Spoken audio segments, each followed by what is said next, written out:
Hey everybody, so when it comes to your mind-body connection, let's talk for a second about how your mental state affects your performance.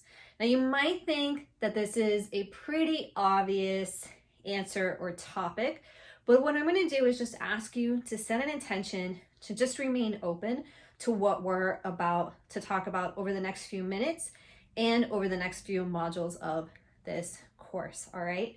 So whatever mindset you're in, whatever you bring to whatever situation that you're in, that's going to affect your ability to perform.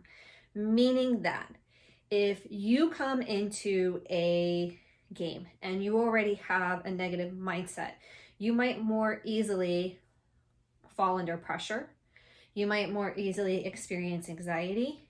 You might more easily feel distracted. However, if you come into a game with a mindset that is optimal and it's positive and it's focused, you might be able to brush off when things don't go your way a little bit more easier.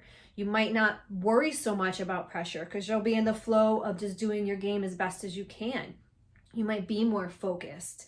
You might not be as emotionally involved to where someone pushes your buttons and takes you mentally out of the game, right? So these are all really important things that we bring to the table when we are performing or showing up in any area of our life. So that could be sports, work, school, family, friendships, outings, whatever it might be. The mental state that you're in is what's affecting what you're doing in the moment, whatever that might be and wherever you might be. And here's one key that we know. Science tells us that our brains do not know the difference between what we're thinking and what's actually happening.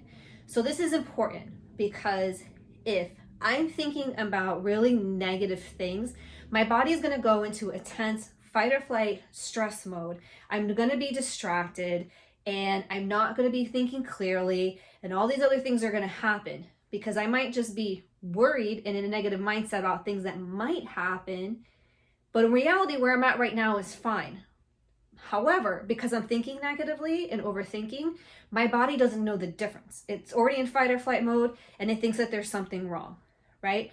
So that's something that's really important to keep in mind. The other thing that's really important to keep in mind here is the tools that I'm going to teach you are going to help train you so that you bring this performance zen into, again, whatever it is that you're doing, so that when you do fall off track and when those inevitable negative thoughts do start to come up, you're going to be able to notice that's what's happening, right? Because you're going to build an awareness. We're going to show you some ways to do that. And then you're going to recalibrate. I'm going to give you some tools for doing that as well, so that you can, again, refocus, because whatever mindset you're in whatever moment that you're doing, they're working together to ultimately affect the outcome of what you're going to achieve. So I hope that was a good introduction for you and that was provided some helpful insight that maybe you hadn't thought of before. As always, you have any questions, feel free to reach out to us, purposesolathletics.com, and I hope you continue to enjoy this course.